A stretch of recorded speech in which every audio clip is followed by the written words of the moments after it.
First of all, thank you, Karen, for the introduction. Thanks for having me today. I do want to make it a conversation, so please, I always ask audiences to show me respect by asking me your toughest question. And I mean that sincerely, because if you're thinking of a tough question, there's a chance somebody else is thinking of the tough question, and I'd rather get it out in the open and have a chance to address it than have you leave having not asked and answered your question. I'm only going to speak for a few minutes up front, and then I'll turn to Karen, we'll have a discussion, and then turn to all of you. Let me just start with level setting. You all, most of you probably know this, but some people may not, on why I'm here. I didn't know a lot about the Federal Reserve before I went to Washington when I was at the Treasury Department. One of the things that's unique about our country is that our central bank is distributed around the country. If you look back in American history, as a country, we hated the idea of having a central bank at all. Alexander Hamilton created the first one. It lasted about 20 years. We didn't like the idea of all this power concentrated in this group in Washington. It just felt un-American. And so we had these fits and starts, and then we had a lot of financial crises in the 1800s, and finally Congress said we need to do something about this, and they just said we need a central bank. And so, but the negotiation was, the compromise was, we're going to have a central bank, but it's not going to be all concentrated in one place in Washington, D.C., under the control of the executive branch. So the compromise was they created a board of governors in Washington, and then they created 12 regional Federal Reserve banks around the country. And those regional bank presidents, myself included, are appointed by local representatives. So there's a board of directors here. It's chaired by a woman named Mai Kao Hong, who runs the Wilder Foundation in St. Paul. Our deputy chair is Ken Powell, the CEO of General Mills, and there's 9 total. And they're the ones who did a search and ended up appointing me. And the point of this is that you get a distributed central bank, you have a diverse set of perspectives, not just representing Washington, not just representing New York. So the reason that's important for you to understand is it's important for me to hear from you so I can get a better sense of what's going on in our region. I travel a lot around our region, which is Minnesota, North and South Dakota, Montana, part of Michigan, part of Wisconsin, to understand what's happening in the local economy, what's happening in the credit market there, and that helps me become smarter when I go back to Washington, D.C. and make our policy recommendations. I'm here to represent you and to represent your clients. And so that's why I'm here, and that's why it is very important that I hear directly from you what's on your mind and what you are seeing and experiencing. Now, I've been at the bank for a little over a year. I joined January of last year. One of the first issues I wanted to take on was the issue of too big to fail. So I was, as Karen said, I was one of the first responders to the financial crisis. I saw firsthand how hard it was to arrest the crisis once it was in full bloom. And I feel very strongly we never want to have that happen again as a country. But the problem is, if you look at human history, human societies are prone to exuberance, they're prone to overreach, they're prone to crisis. So these things happen every 50 years, every 80 years, every 100 years, and they tend to be different when they happen in the future. But there are echoes, there are some similarities as they happen. And so I, right out of the gate, started with our researchers at the Minneapolis Fed, which has been a long-time leader on the issue of too big to fail, and said, what can we do about this? What analysis can we bring to the table? And so last year, we brought the best experts in the world to Minneapolis, hear from them. Some of them said, break up the banks. Some of them said, increase capital for the banks. Some of them said, don't do anything. Dodd-Frank is just fine. It's addressed the problem. Well, we said, let's hear all sides. Let's do our own analysis and put forward our own plan. And in November, we released a draft of that plan, and we've been receiving comments and are preparing to release a final plan. The bottom line is, and I've been saying this to anybody who will listen, is the biggest banks are absolutely still too big to fail. Don't let anybody tell you otherwise. If one of the big banks ran into trouble today, they would be in the Oval Office on their knees begging for a bailout, and the administration would have little choice but to help. Why? Because you all saw what happened when Lehman went into bankruptcy. The chaos it created in the money markets, the chaos it created in the broader banking sector, in the non-banking sector, it almost brought our economy to its knees. Only with massive government intervention, both in the money markets themselves and through the TARP and the Federal Reserve, were we able to stabilize the economy.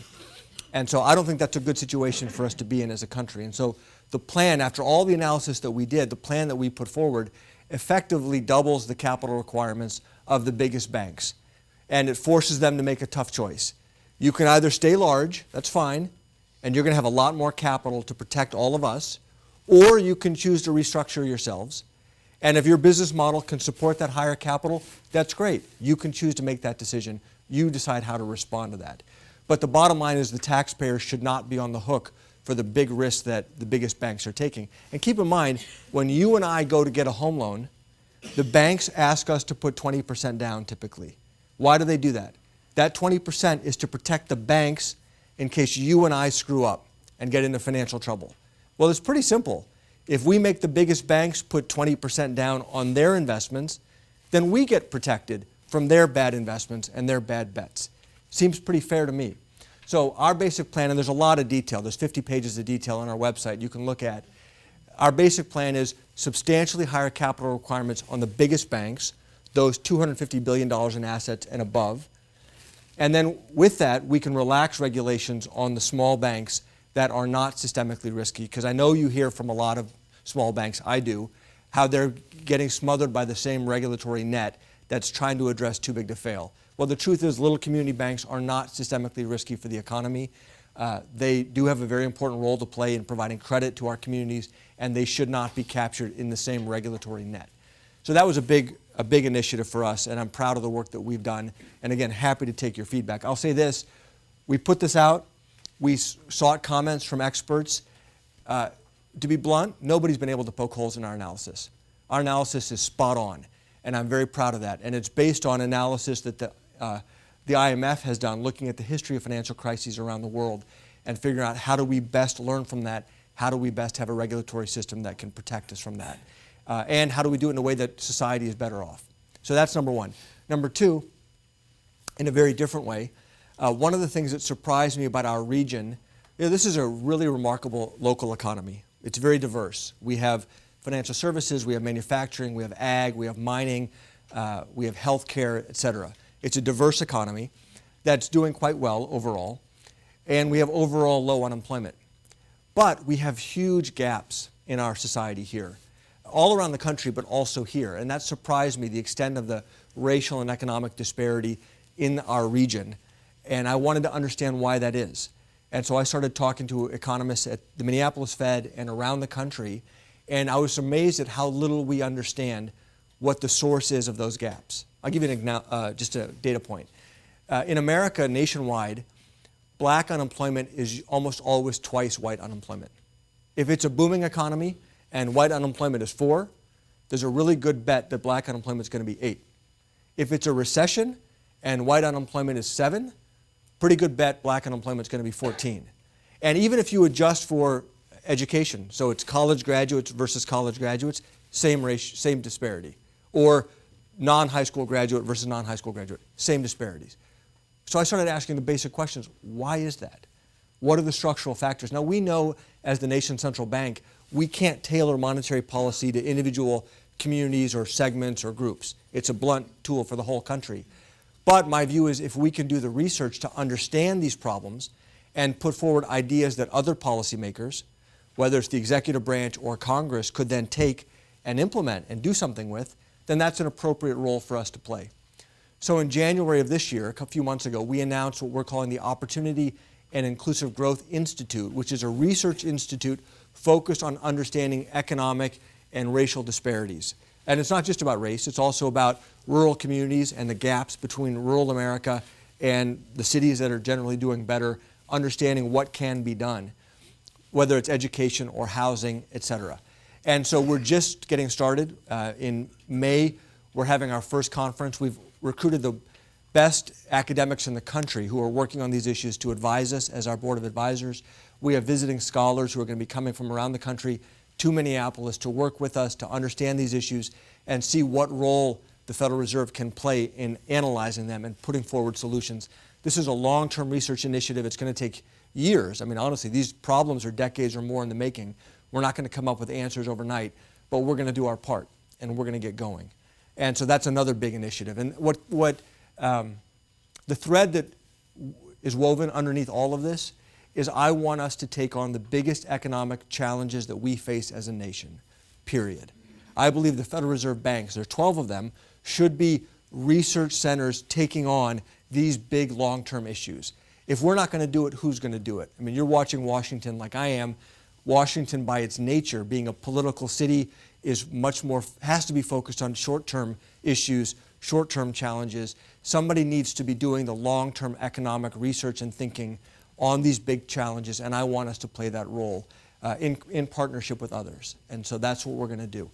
And so with that, happy to, I can sit down next to you, Karen, if Sure. whatever makes it easier for people to see us, or maybe we can both stand here so people can see us, and take your questions, and then we'll turn it over to the audience. All right. Thank you. Well, you've made several comments about the structure of the Fed and its decentralized structure, and there have been numerous proposals saying that it doesn't work anymore. What do you say to those? Any merit? You know, it's nobody would, if you started from a clean sheet of paper today, nobody would design it exactly the way it is today. I'll give you an example. So the Minneapolis Fed, we're here in Minnesota. We have a fairly small population. The San Francisco Fed has 60 million people in their western region of the country. Now, 100 years ago, these diagrams, the way the districts were designed made sense.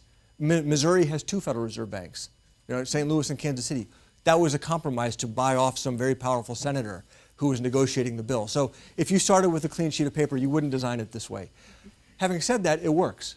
And we found a way over decades to get the system to work. And so I think we need to be more transparent in how we're making decisions.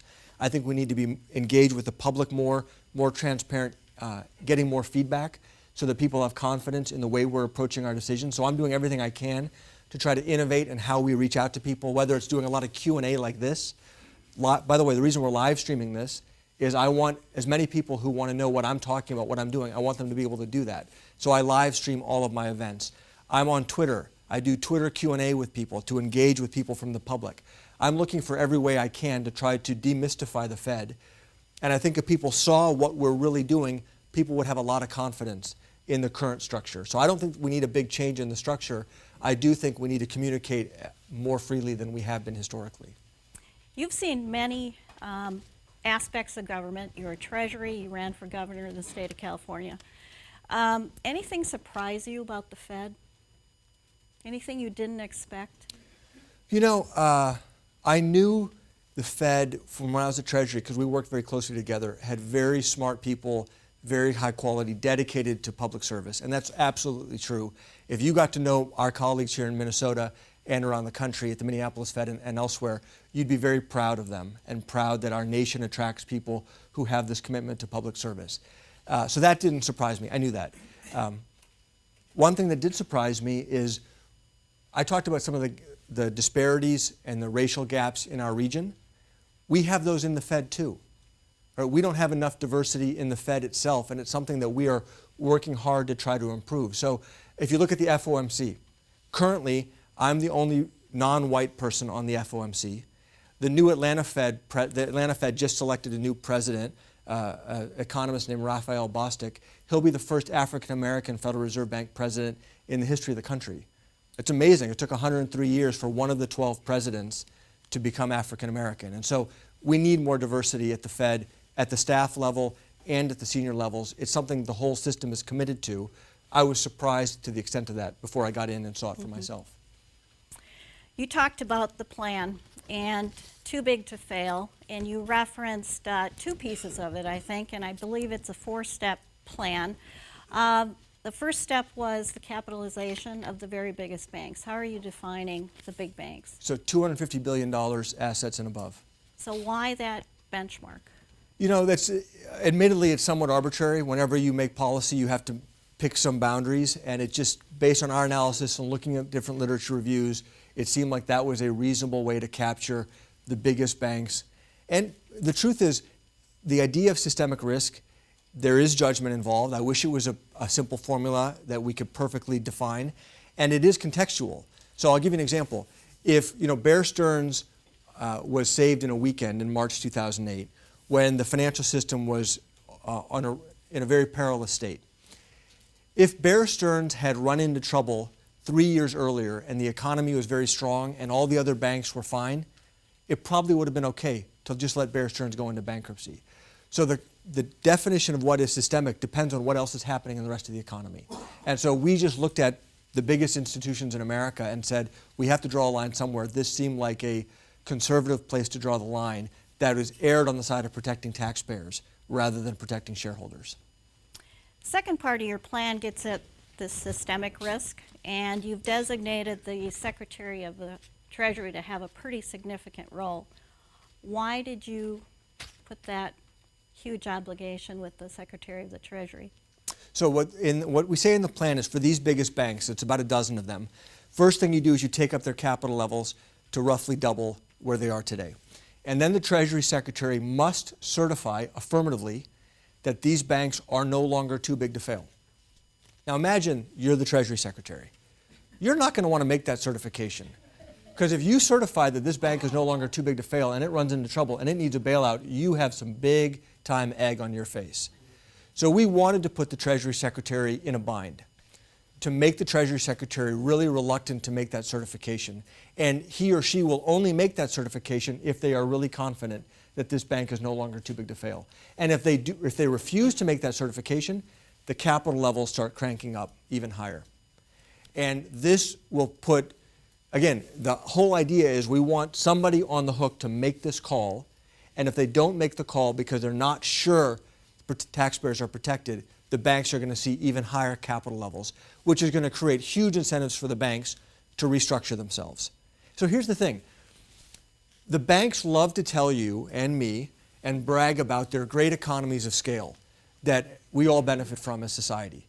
Well, if the banks actually have this great economies of scale that we all benefit from, they can afford higher capital. If they cannot afford higher capital, then these economies of scale are a myth. And all they're doing is their business model depends on taxpayer subsidies, in a sense. So we're putting that to the test by ratcheting up capital requirements automatically absent the certification. But if you ratchet up capital, won't people put their money elsewhere? What's going to stop investors from not putting money in other industries? And will we have management talent also leave the federal or the financial services industry? Well, I mean, what would you expect to have happen? So we jack up the capital requirements on the biggest 12 banks in America. What's going to happen? One is those banks may choose to restructure themselves, which I would not be opposed to. Two, the activity and the talent may move to community banks or regional banks. We won't have as concentrated a banking sector as we have today. We'll have a more competitive banking market, which I also think is good for the economy. I also think is good for financial stability, to having more diversity and more competition and smaller banks playing a bigger role. So I think that's a good thing. The bigger risk that we're worried about is activity moving from the biggest banks, let's say JP Morgan or Goldman Sachs, to hedge funds. And if it all moves from JP Morgan to Citadel or Bridgewater, these really big hedge funds, have we really accomplished anything? Or have we just moved the risk from one place to another? And that's why in step 3 of the plan, we apply a tax on the debt of the biggest shadow banks. So if you're a little shadow bank, a little hedge fund, you don't pay any tax. Or if you're a big hedge fund and you don't have any debt, you don't pay any tax. But if you're a big hedge fund, 50 billion and above, that's debt financing your investments, then that could be a systemic risk in the future.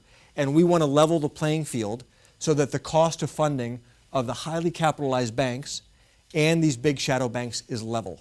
So there's no incentive to migrate the activity to just some other unregulated part of the market.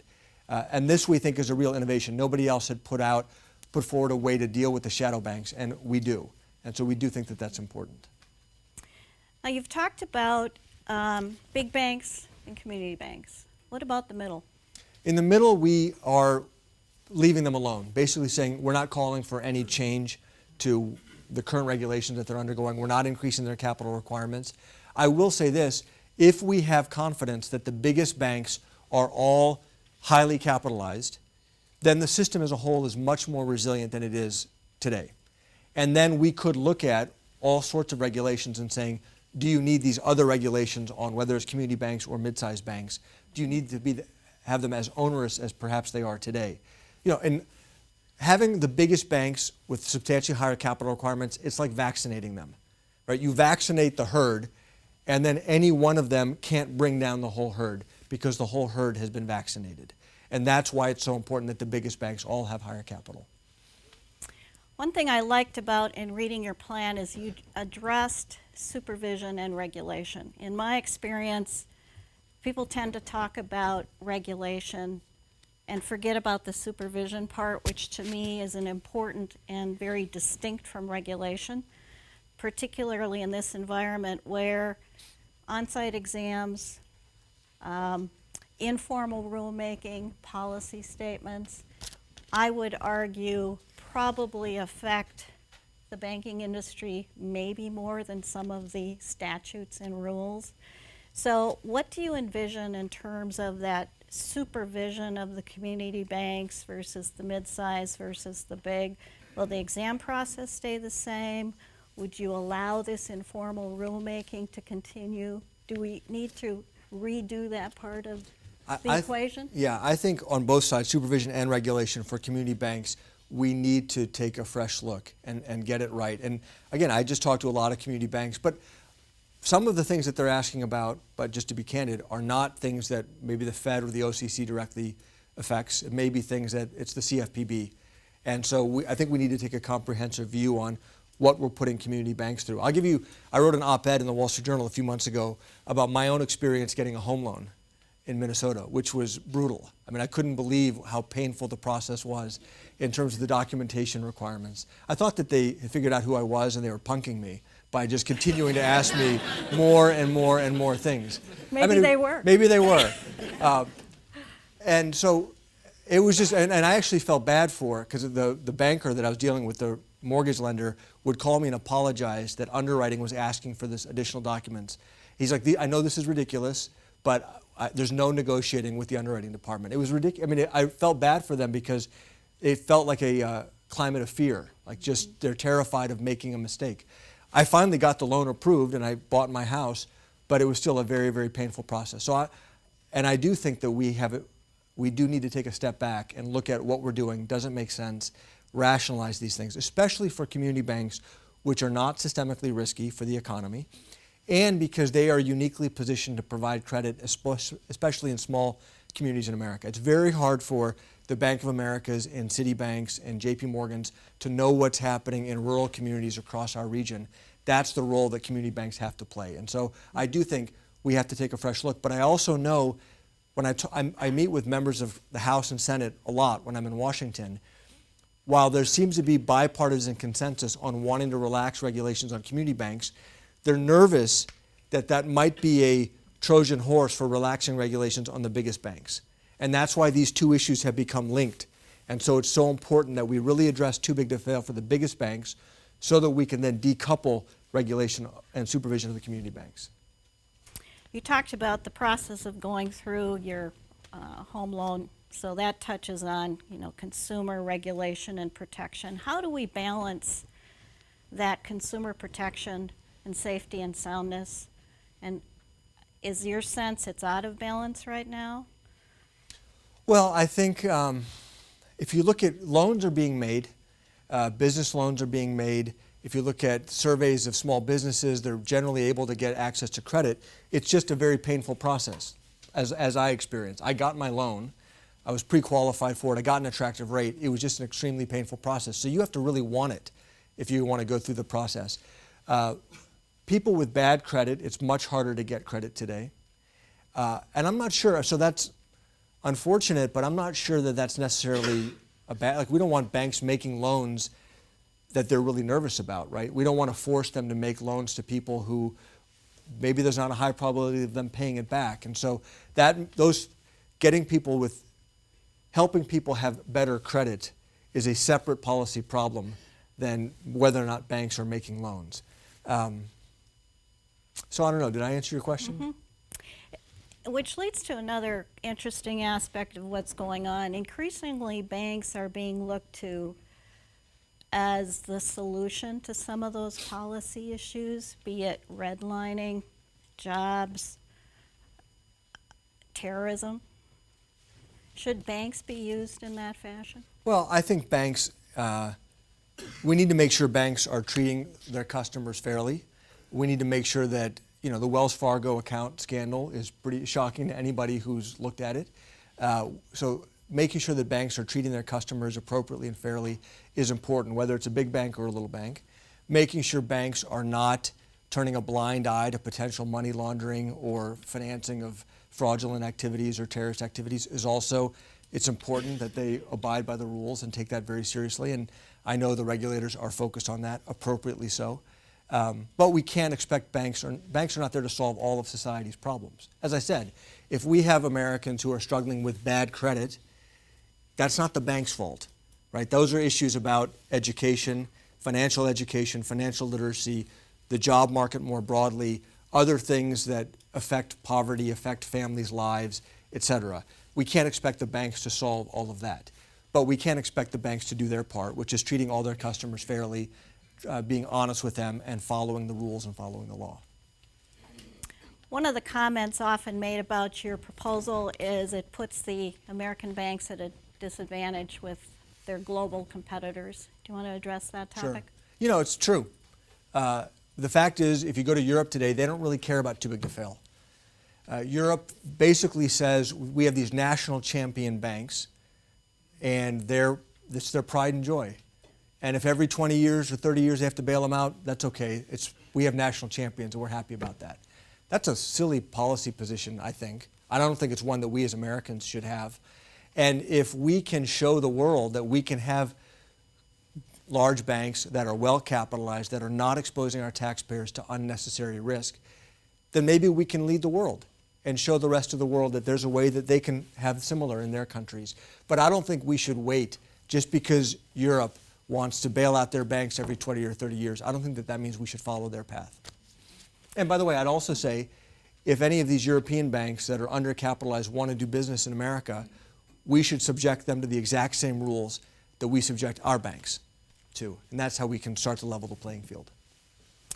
Your paper spends a lot of time on the cost-benefit analysis.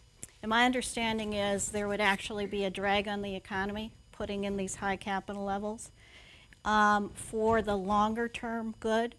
My experience is we live day-to-day, quarter-to-quarter. I mean, you look at what shareholders expect of publicly traded banks. For example, what have you done for me today?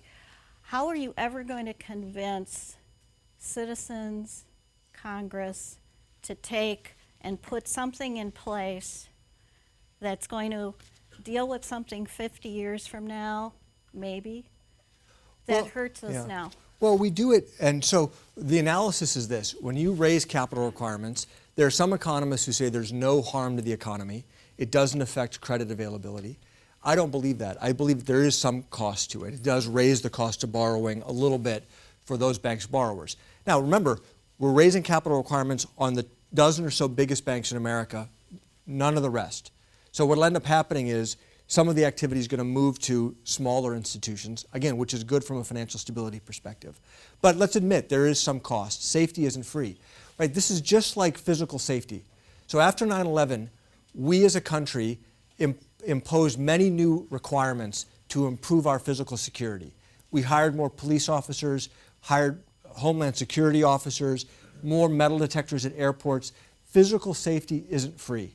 There's a cost-benefit analysis. We avoid potential terrorist attacks, but we pay for it in some inconvenience and some more taxes that we spend. So we as a country have to decide how much financial safety we want. Financial safety isn't free. So we've done the analysis and said, if we raise the cost of credit a little bit for the customers of these biggest banks, but we avoid these terrible financial crises that we have, whether it's the Great Depression or now that we had in the financial crisis in 2008, there's a benefit. And so do the costs exceed the benefits? No. The benefits exceed the cost. So over time, society is better off. One more analogy is nuclear power. A big bank is like a nuclear reactor, right? If it melts down, if it makes a mistake and fails, it's devastating for society.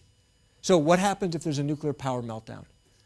Government will spend whatever it takes to stabilize that reactor because the costs of that meltdown are catastrophic for society. So we could either ban nuclear power, or what have we done? We regulate it so tightly that it virtually can't fail. You can never say never, but it virtually can't fail. That's the same way I think we should treat the biggest banks in America, which is you can choose to stay large, but we're going to regulate you so that society is protected. And those regulations of nuclear power does increase the cost of power a little bit for all of us. But that's a choice that we've made. And so I feel like what we're doing is we're presenting you and the American people some options, some costs and some benefits, and then the public can decide how much safety you want in our financial system. Now, to accomplish your plan, do you need legislation? Can this be done only through new regulation? And how do we get there? Yeah, we do need, we would need legislation, especially for things like the tax on shadow banks, et cetera. And I do think at the end of the day, this decision about safety versus costs is ultimately a political decision. And I don't mean partisan politics. I mean the American people expressing a view through their elected representatives. I do think that Congress is the right body to make this type of a decision. And, you know, we just got to keep educating people. And the biggest concern that I have is we as a society tend to forget the lessons that we just recently learned. We just recently went through this terrible crisis, and now the winds are blowing. Maybe we should deregulate, as though, oh, it can't happen again. And so it's not that you and I are not going to make the same mistake. It's the next generation and the generation after that, after we're all retired, or beyond, that are going to make that mistake. And so the question is, can we put in place a regulatory system today that can stand the test of time, so that when we've forgotten and now this time is different, it can't happen again, the regulations are there to protect us from ourselves. A number of proposals, and in particular one from Honig, has focused on Glass-Steagall. What are your views on Glass-Steagall? Do we put it back in place, tweak it? Yeah, you know, Glass-Steagall, in my view, wasn't. I'm not opposed to a reintroduction of Glass-Steagall, but I don't think it would address the too big to fail issue by itself. If you look at the last crisis, just as an example, there were pure play investment banks that got into trouble, like Lehman or Bear Stearns, and there were pure play commercial banks that got into trouble. It wasn't simply the merging of the two of those activities. And so I'm not opposed to it, but again, I don't think it would solve the problem. All the analysis that I've seen, or most of it, suggests that substantially higher capital requirements are the best way to address this. And even Tom Honig, parts of his proposal also call for much higher capital requirements, focusing on a leverage ratio. Mm-hmm. With respect to the supervision of banks, we were talking earlier today about how the way supervision is conducted seems to have evolved. You know, back in 1985, some of us were thinking back to those years, there were no such things as enforcement actions. And now you open the newspaper and, you know, I think the top 5 headlines in American Banker are which banks have gotten the penalty of the day. What do you think about that system? Is it good for society to set rules through enforcement actions? How has this affected that relationship between the industry and the bank regulators? Any comment on that? Well, I mean, I can't imagine it's pleasant to receive an enforcement action, but enforcement actions, in my experience, come after a lot of dialogue and saying, you need to address this, you need to address this, you need to address this, and then they don't address it, and then guess what? You're going to get an enforcement action. Mm-hmm. And so there needs to be some form of follow-up. It's funny, I meet with banks and they say, oh, it's so arbitrary why we got this enforcement action. You know, we've been complying with everything. Then I meet with the examiners and I meet with supervision and I meet with folks in Washington. They say, that's ridiculous. These are the 5 things we asked them to do. We asked them a year ago. They said, yes, we got it. A year later, they hadn't done any of them. Then we went back and we said, we really meant it. You need to do these 5 things. Yeah, we got it. We're on it. We're doing it. And they didn't do it. Guess what? You're going to get an enforcement action. So there needs to be some teeth. You need to follow the rules. Switching topics. Not because I didn't like the answer. You made headlines recently for your dissenting vote. You want to talk a little bit about the FOMC, why you dissented, and what happens behind closed doors? Sure. So in March, the FOMC meeting, the FOMC voted to raise interest rates by 25 basis points, and I was the lone voter to dissent, saying no, we should hold rates steady. And in January, I published an article looking at exactly the data that I look at on inflation, on the job market, to reach my decision on where the appropriate level of interest rates is. So if you're really interested in this topic, there's a lot of detail on our website that I would point you to. I'll just give you the high level right here. So Congress has given the Fed what we call a dual mandate, which is stable prices, which means what we define as 2% inflation, and maximum employment, as many Americans working who want to work as possible. So we look at data on both of those to see, are we achieving our dual mandate? And if you look over the last 5 or 6 years, we keep getting it wrong. For 5 or 6 years in a row, we keep expecting inflation is going to rebound right around the corner, and we keep thinking, oh, the job market is as strong as it's going to get. Well, it turns out inflation has been coming in under our target consistently for the past several years, and the job market keeps exceeding our expectations. We keep thinking that we're at maximum employment, and then all these Americans re-enter the labor force, which is a really good thing, and turns out we're not yet at maximum employment, so we would have declared victory too soon. So I voted no because in both of those measurements, we're not there yet. Just this morning, our measure, the most important measure we look at for inflation, called PCE, or personal consumption expenditures, came out, and core inflation, which strips out energy and food, which are really volatile, core inflation ticked up ever so slightly, maybe from 1.7 to 1.8, but it's more rounding than anything. So we're still coming up a little short on our inflation target, and we're not coming up quickly at all. And the job market keeps surprising us. One of the data points that we look at is called labor force participation. How many Americans are in the labor force? And it fell dramatically after the financial crisis. Now, a lot of people said, well, that's because of demographics. Our society is aging, more people are retiring. But even if you strip out retirees and you just look at working age Americans, there's still some room to come back to what we used to consider normal in terms of how many working age adults are actually working. So because we're coming up short on both of our measurements, I said there's no reason to hurry up and raise rates. Let's let inflation keep climbing back to target, and let's see how the job market, if it can keep strengthening and bringing workers back in, that's a good thing. And so I don't think there's a huge disagreement between me and my colleagues. We're looking at the same data. I just see the balance of risks a little differently than they do. Could you comment on the Fed's balance sheet? Sure. This is a topic of great interest these days. We have about a $4.5 trillion balance sheet as a result of the quantitative easing programs that the Fed launched after the financial crisis. And the reason this is, let me just back up for a second. The reason the Fed launched QE is because interest rates fell. Right? So what are interest rates? Interest rates are where savings and investment are meant to balance. They clear the market. Interest rates fell down to zero because of the Great Recession and the financial crisis and the slow recovery. But if you look at the economic fundamentals, the economy as a whole was actually calling for deeply negative interest rates to clear the market of savings and investment. But the Fed couldn't do that. They were stuck at zero. So either they were out of ammunition or they said we need another tool to provide monetary stimulus to the economy because we can't go deeply negative. So they said, well, we're going to buy up long-term bonds to try to drive down long-term interest rates, which will have a similar effect as reducing interest rates. So that's why the Fed ballooned its balance sheet. Now that the economy is getting stronger and we're starting to raise interest rates, there is interest among FOMC members to start to shrink that balance sheet in a gradual and predictable way. And so what I've said is I would like us to announce our detailed plan for exactly how we're going to do that so the markets can see it, can understand it, we can see the market's reaction to it and give the markets as much advance warning as possible. Then we start that process and then we can go on with interest rate increases when the data call for it. I gather from your comment you would support greater transparency in terms of Fed decision making?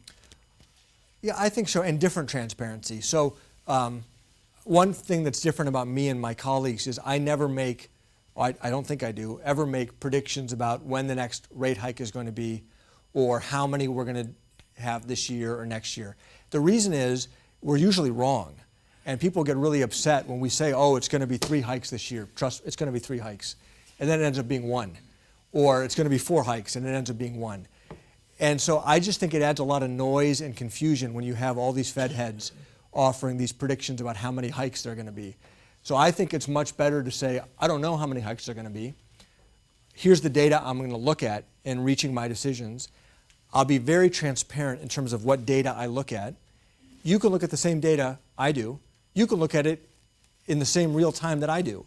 And you can use your own judgment. And so I try to err on the side of giving you more information about what data I think is most important rather than making predictions, which I think just leads to confusion. And so I would encourage us to have a different type of communication rather than more of the same communication. Well, I think it's time now to open it up to the audience and the really hard questions. Good.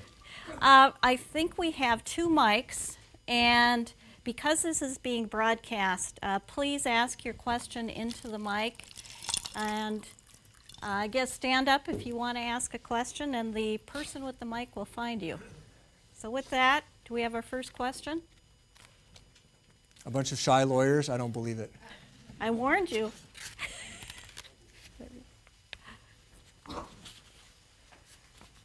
I'll do one. Your proposal to double the capital obviously has a number of industry people who think it's not a good idea. But I haven't seen a lot of support from your fellow bank presidents. Why, and without that support, does it really go anywhere? Well, some of them, I'll let them speak for themselves. Some of them have expressed some support on the idea of more capital for less. You know, if you really increase the capital requirements, you could relax some of the other rules. And I think that there's more support for that than maybe you realize. You know, we'll see. I feel like my job is to identify risks, call them out, being as transparent as I can, and offer potential solutions. And then it's up to regulators and ultimately up to Congress to decide what to do with that. And so we're going to keep pushing. You know, I meet with, as I mentioned, I meet with senators and representatives of both sides of the aisle. And there's a lot of agreement that we need to address the too big to fail issue. And there's a lot of agreement that we need to relax regulations on community banks. And so this is one of those issues where I actually think something could get done in Washington. We'll see. But I don't feel like just because it's hard means I shouldn't take it on.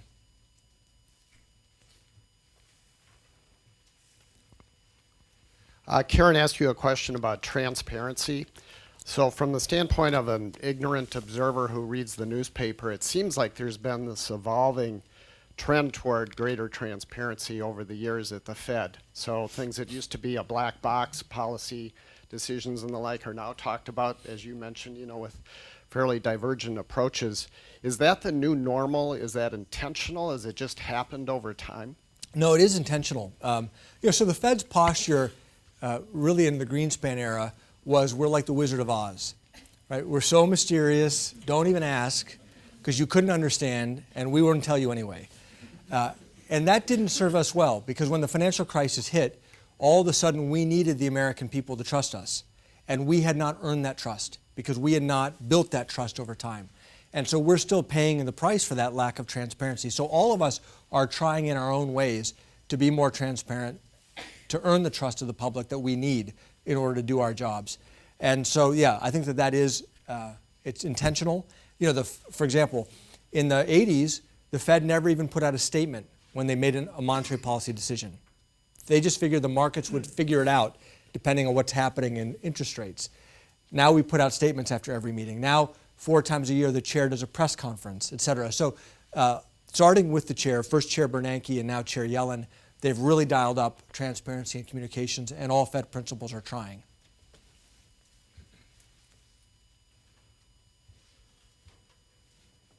Sir, there's a question there. Yes. Microphone's coming to you. I have a question. What did you do up to this time to cut possibility of stealing money of small organizations by some individuals?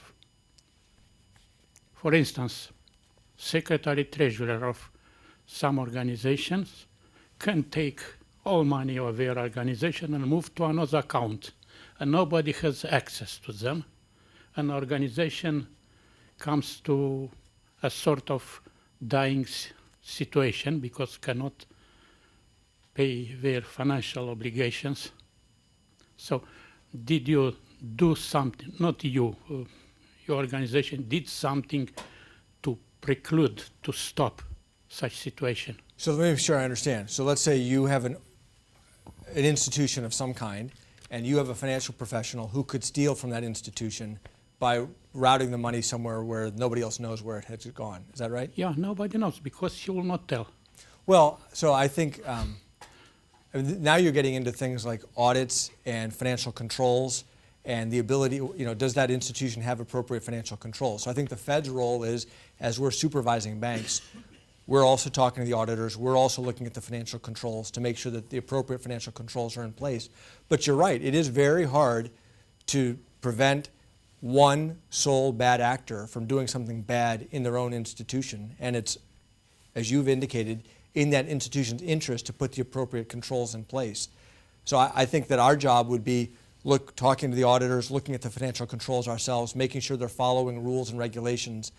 But at the end of the day, it is also going to be up to management to make sure that they've put in place appropriate controls in their own organization. I think it's very hard for us to know that.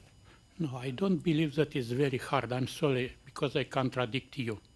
You should okay. impose on all banks, all tellers, understand, to accept money to be deposited, but to not be withdrawn from account, except with signature of secretary treasurer and somebody from board, or two people from board. Understand? And then chances to be stolen will be much less, understand? But at this time, for instance, secretary treasurer can go and take money, at least in some organization I see, and took them and put in another account at another bank. An organization can do nothing. All right, but you're speaking, I'm not disagreeing with you, you're speaking to It's the a core simple financial controls that formality. an organization would have, right? What? You're speaking about the core financial controls and the rules within that organization of who's authorized to transfer money. Yes. I understand, and so I'm with you. I'm not disagreeing with you. So I guess I'm in agreement with you. Yeah, should be 1-2 person from the board or president, plus secretary treasurer. Secretary treasurer should do simply bureaucratic work, not to take decision what to be done with money.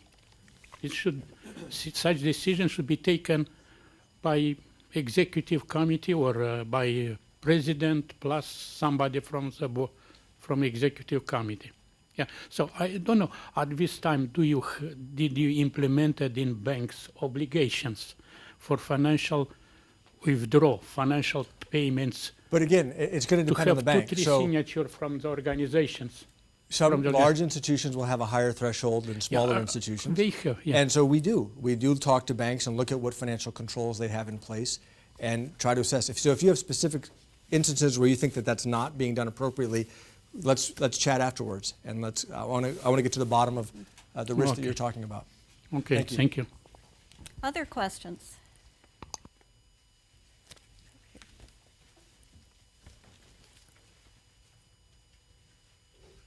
Let me ask you a question about the political scene.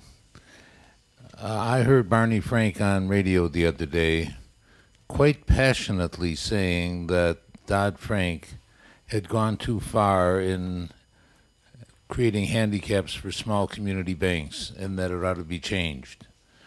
And he was asked, do some of your former colleagues agree with you? And his response was, yes, he said, I think the majority of them do. But nothing really has happened in that regard. Do you have a thought about that? Yeah, I think it hasn't happened. I agree with him that there is a lot of consensus on that point. But I think it's being wrapped up in the big bank issue, is my read of the political situation. That people who do want to relax on small banks are nervous that it's actually going to be relaxed on the biggest banks. And that's why these two issues have gotten conflated. And that's why in our plan that we've put forward, we said, here's what we're going to do to the biggest banks. And once people have real confidence that the biggest banks are safe and sound, that's going to make it easier to then do what I believe both sides of the aisle want to do and relax regulations on community banks. That's why I think personally, that's why I think there hasn't been much movement. Over there. Could you comment on the impact of rising rates on the federal deficit and what that's going to do to the challenges that Congress has got in trying to solve the budget problems? Sure. I think you spelled it out right there. As rates go up, there are going to be impacts on not just the private economy, but the federal deficit as well. To be candid with you, that's not what factors into our interest rate decisions.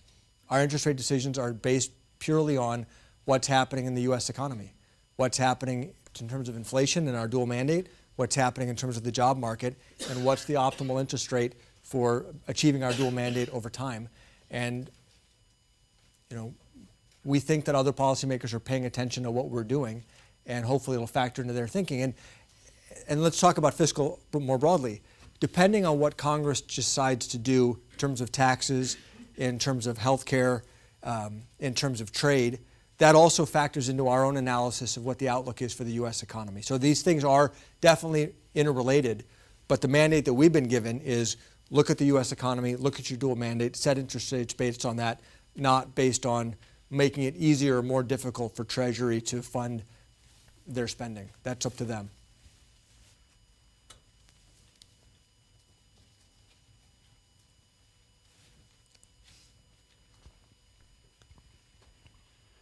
The Minneapolis Fed has been regarded for decades for the research that they produce, and somewhat cutting edge, particularly in related to public stadium funding and early education done by your predecessors.